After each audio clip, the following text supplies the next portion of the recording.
ನಮಸ್ಕಾರ. ಯಾವುದನ್ನೂ ಕೂಡ ಅತಿಯಾಗಿ ಪ್ಲ್ಯಾನ್ ಮಾಡಬಾರ್ದು. ನಮ್ಮ ಬದುಕು ಆಗಲೇ ನಮಗಾಗಿ ಪ್ಲ್ಯಾನ್ ಮಾಡಿ ಇಟ್ಟೇ ಇರುತ್ತದೆ. ಜೀವನದಲ್ಲಿ ಎಷ್ಟೋ ಸುಂದರ ಮತ್ತು ಮಹತ್ವದ ಘಟನೆಗಳು ಯಾವುದೇ ಪ್ಲಾನ್ ಇಲ್ಲದೆ ಆಗಿರುತ್ತವೆ. ಬದುಕು ಆಯೋಜಿತವಾಗಿದ್ದಾಗಲೇ ರೋಚಕವಾಗಿರುತ್ತದೆ ಅನ್ನೋದನ್ನು ಕೂಡ ನಾವು ಮರಿಲೇಬಾರದು. ಯಾಕಂತಂದರೆ ನಾವು ಏನೋ ಅಂದ್ಕೊಳ್ತಾ ಇರ್ತೀವಿ, ಅದು ಏನೋ ಆಗ್ತಾ ಇರುತ್ತೆ. ಹಾಗಾಗಿ ನಾನು ಅಂದ್ಕೊಂಡೇ ಇರ್ತಕ್ಕಂಥದ್ದು ಕೂಡ ಅದು ಆಗಿಬಿಡುತ್ತೆ. ಜೀವನದಲ್ಲಿ ಇದು ನಡೆಯುವಂಥದ್ದು. ನಾವೆಲ್ಲ ಯಾವ್ಯಾವುದೋ ಪ್ಲ್ಯಾನನ್ನು ಮಾಡೇ ಮಾಡ್ತಿರ್ತೀವಿ. ಅದು ನಮಗಾಗಿ ಇನ್ನೊಂದು ಪ್ಲ್ಯಾನ್ ಯಾವುದೋ ಆಗೇ ಬಿಟ್ಟಿರುತ್ತೆ.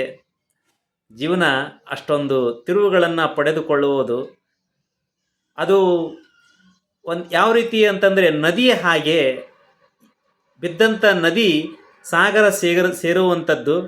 ಅದೇ ರೀತಿ ಕೂಡ ನಮ್ಮ ಜೀವನ ಕೊನೆಗೆ ತನ್ನ ಅವಸಾನದ ಹತ್ರ ಹೋಗಬೇಕಾದ್ರೆ ಆ ಎಲ್ಲ ರೀತಿಯಲ್ಲಿ ಕೂಡ ಗುಡ್ಡ ಮುಳ್ಳು ಎಲ್ಲವನ್ನು ಕೂಡ ಆ ಎಲ್ಲ ಏಳು ಬೀಳುಗಳನ್ನು ನಾವು ಕಂಡುಕೊಂಡು ಹೋಗಲೇಬೇಕು. ಇದೇ ಜೀವನ ಅಂತಲೇ ಹೇಳ್ಬೋದು ಅಲ್ವಾ. ಅರ್ಥ ಮಾಡ್ಕೊಳ್ಬೇಕಷ್ಟೇ ನಾವೆಲ್ಲರೂ ಕೂಡ. ನಮಸ್ಕಾರ.